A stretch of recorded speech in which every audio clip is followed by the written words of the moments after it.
Hello guys, today meron tayong isang project na industrial sofa. One set, ibig sabihin isang set ng dalawang side chair at saka one set of long sofa. Ayan po. So ang long sofa na to o industrial sofa na to is made of tubular na 1.2 mm ang kapal o 1.5.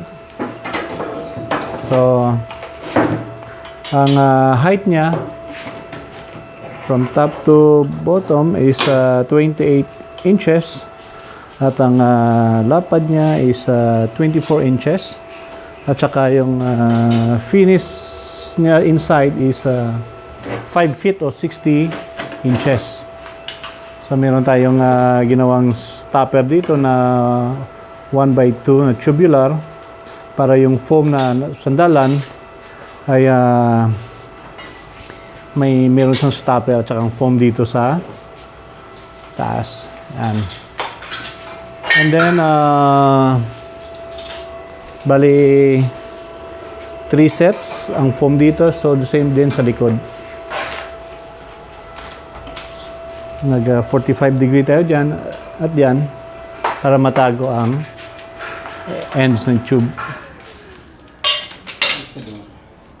So also meron tayong natapos na side niya. Ito.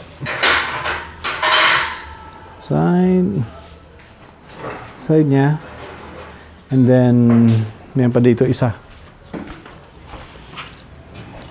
Yan, dalawa. Yung center table niya, ito na yung paa. So, hindi pa tapos.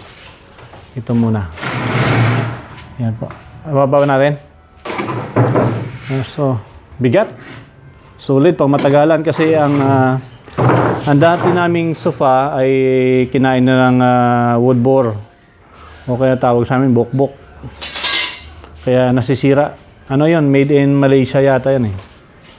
Pero instead na bibili ng bago, I decided to fabricate na lang ng tubular na upuan. Tapos paggawa na sa upholstery ng foam.